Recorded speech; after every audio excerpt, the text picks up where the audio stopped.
यह संकल्प आया है, क्योंकि वहाँ पर टहलने के लिए कोई पार्क नहीं है। अब अभी जानते हैं कि नया राजधानी, नूतन राजधानी का विस्तार उसे हो रहा है, इसलिए आपसे आग्रह होगा कि नाला के बगल में, और आपके जो आयुक्त थे उन्होंने वहाँ भ्रमण किया था। अब और माननीय मंत्री आपसे संकल्प वापस लेने का आग्रह कर रहे हैं, इसलिए माननीय सदस्य मान गए, लेकिन मान गए, संकल्प वापस हुआ। निरीक्षण कर लीजिए। ठीक है। डॉक्टर संजीव कुमार सिंह पढ़ा हुआ है। सभापति महोदय, यह बिहार विधान परिषद राज्य सरकार से अभिस्ताव करती है कि वह राजधानी पटना में पर्यटन की दृष्टि से पूरे शहर के विहंगम अवलोकन हेतु एक गगनचुंबी मीनार का निर्माण करे। महोदय, पहले गोल घर था, हम एक लंबे घर के बारे में मांग कर रहे हैं, इसीलिए आपसे आग्रह है जो कि इस संकल्प के सकारात्मक निर्णय आने की संभावना। माननीय मंत्री, गगनचुंबी इमारत बनाने की टेक्नोलॉजी फिलहाल तो अभी नहीं है विभाग के पास, लेकिन इसको हम लोग विचार करके चाहेंगे कि इस तरह का भवन निर्माण कराया जाए। इस पर हम लोग इस इमारत को बनाने का टेक्नोलॉजी हम लोग बॉरो करेंगे दूसरे जगह से, और आगे होगा तो इस पर विचार किया जाएगा। अतः सदस्य आग्रह है कि वो अभी संकल्प वापस लेता। सदन की सहमति से संकल्प वापस हुआ। माननीय सदस्य श्री राजेश राम जी का संकल्प है पश्चिमी चंपारण जिला के संबंध में। माननीय मंत्री।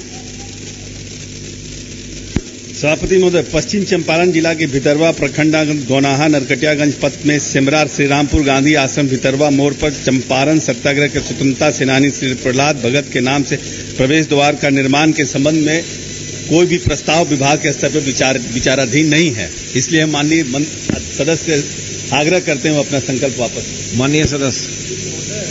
माननीय मंत्री का कोई प्रस्ताव विचाराधीन है महोदय, प्रस्ताव तो हमें दिया कि बनाने के लिए तो एक्सेप्ट किया जाए। ठीक है महोदय, मैं वापस लेता हूं। माननीय रजनीश जी का ध्यान आकर्षण का उत्तर रह गया था, जवाब देंगे माननीय मंत्री जी? जी दिया जाए।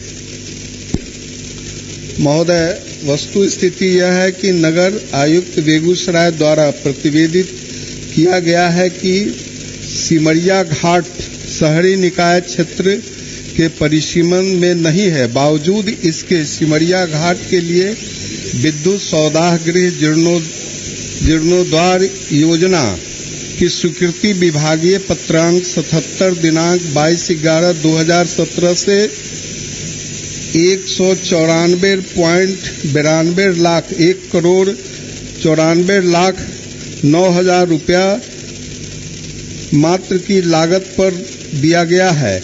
इसका कार्यान्वयन एजेंसी बुडको द्वारा राज्य सरकार द्वारा 97,04,600 रुपया मात्र कार्यपालक पदाधिकारी नगर परिषद बीहट के माध्यम से राशि उपलब्ध कराया गया है।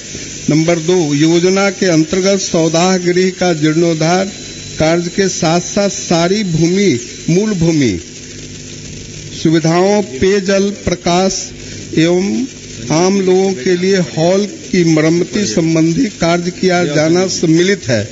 कार्य के विरुद्ध राशि 90,26,508 रुपया मात्र का कार्य भी संपन्न कराया जा चुका है। इस बीच परियोजना निदेशक भारतीय राजमार्ग प्राधिकरण बेगूसराय का पत्रांक NHI 2015 BGS 2010 टेक्निकल 11/1977 दिनांक 21/8/2018 द्वारा सूचित किया गया है कि ऑटो सिमरिया फेज 2 NH31 अंतर्गत गंगा नदी पर 6 लेन पुल का निर्माण किया जाना प्रस्तावित है।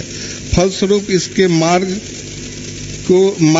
लेखन से विद्युत सौदाह गृह अवस्थित होने के कारण इसे अन्यथा स्थापित करने हेतु प्राप्त अनुरोध के आलोक में सिमरिया विद्युत सौदाह गृह का कार्य दिनांक 14/8/2018 से बंद करा दिया गया है। भूमि, स्थल एवं राशि उपलब्धता के आलोक में सिमरिया विद्युत सौदाह गृह का निर्माण कराया जा सकेगा। माननीय मंत्री ने जो उत्तर दिया वह स्वयं में विरोधाभास है महोदय। एक तो उन्होंने कहा, मेरा तो प्रश्न महोदय विद्युत सप्ताह गृह से संबंधित नहीं है महोदय, लेकिन उससे जुड़ा हुआ और जो मूलभूत सुविधा है महोदय वह हमारे ध्यानाकर्षण का अंश है। लेकिन माननीय मंत्री ने कहा कि उसके जीर्णोद्धार के लिए जो राशि तो दी गई है, निर्गत की गई है महोदय, लेकिन जो 6 लेन पुल बन रहा है उसके कारण उसको वहां से स्थानांतरित करने की बात भी स्वीकार किया है माननीय मंत्री ने। तो जब वहां राशि निर्गत हो गई है महोदय और उसको स्थानांतरित भी करना है तो उसको जीर्णोद्धार करने की आवश्यकता क्या है महोदय। और मेरा जो प्रश्न है ध्यानाकर्षण में विषय है महोदय कि चूंकि वहां कोई भी शेड नहीं है महोदय, लोग खड़े रहते हैं पूरे जो गर्मी में महोदय, वहां नीचे बालू है और लोग वहां उस तपती दोपहर में महोदय खड़ा रहना पड़ता है। बारिश में भी वही परेशानी महोदय होता है। कोई प्रकाश की सुविधा नहीं है, एक चिता जलती रहती है और उसके प्रकाश में दूसरी चिता जलती है महोदय। इतना अमानवीय तरीके से महोदय वहां जो अंतिम संस्कार महोदय होता है, जबकि वह क्षेत्र जो महोदय है केवल बेगूसराय नहीं पूरे मिथिला के कई जिलों के लोग महोदय, हिंदू धर्म मानने वाले लोग, वहां पर उनका अंत्येष्टि होता है महोदय। मैंने जिक्र भी किया है इसका, इसलिए मेरा मांग महोदय मैं 1 मिनट हो गया, शेड का निर्माण की मांग मैंने किया है कि एक बड़ा शेड बने महोदय, पानी और प्रकाश की व्यवस्था। माननीय मंत्री जी, ये बड़ौनी देख लीजिए आप, पूर्णिया, कटिहार, किशनगंज, सुपौल, सहरसा, मधेपुरा, दरभंगा, मधुबनी, सीतामढ़ी, वहां से लोग जाते हैं लाश को लेकर के, देर हो जाती है, शाम हो जाती है, रात में हो जाती है, आने जाने का हम लोगों का रास्ता है तो देखते हैं कि अंधेरा रहता है। ये तो संज्ञान लेके सरकार को, और आपको, आप तो संवेदनशील मंत्री हैं और रजनीश जी का प्रश्न है और रजनीश जी का क्षेत्र भी है, सभी लोगों से जुड़ा हुआ मामला है, इसलिए इसको गंभीरता से देखें। आप क्या व्यवस्था संभव हो उसको उपाय लगाइए। बीहट नगर परिषद को कहा गया है जमीन की उपलब्धता अगर वहां मौजूद है तो इसको, उसमें आपको रजनीश जी मदद करेंगे, जरूर इसको बना दिया। जमीन है वहां, नहीं रजनीश जी मदद करके इसको बनवा दिया जाएगा। रजनीश जी मदद करेंगे महोदय वहां जमीन की उपलब्धता का कोई प्रश्न नहीं है। एनएच की जो योजना महोदय 6 लेन पुल बन रहा है उसमें ठीक कहा माननीय मंत्री ने कि अभी जो वर्तमान में जो विद्युत सप्ताहगृह है उत्तर ले जाना पड़ेगा, हाँ उसको पूरा महोदय वहां से शिफ्ट करना पड़ेगा महोदय। तो वहां विद्युत सप्ताहगृह का भी निर्माण हो, लेकिन आप जानते हैं महोदय कि वहां जो लोग जाते हैं वह पुराने तरीके से माकूल ध्यानाकर्षण है सरकार की ओर से सकारात्मक आश्वासन आवे कि तुरंत काम करेंगे। इस कहना है शेड बनवा देने का, वो मैं दिखवा करके बनवा दूंगा। ठीक है, धन्यवाद। क्या संजीव जी क्या कर रहे थे? महोदय, सदन को आपके माध्यम से एक सूचना देना चाहता हूं। आज भारतवासियों के लिए गर्व की बात है कि इसरो के वैज्ञानिकों ने चंद्रयान 2 का सफलतापूर्वक प्रक्षेपण किया है। अतः आपसे आग्रह है जो कि इसरो को एक सदन के तरफ से पत्र भी भेजा जाए, बधाई के लिए एक पत्र भी भेजा जाए। सदन की सहमति से इसरो को एक बधाई पत्र भेजा जा सकता है। सदन सहमत है? ठीक है, पत्र भेजा जाएगा।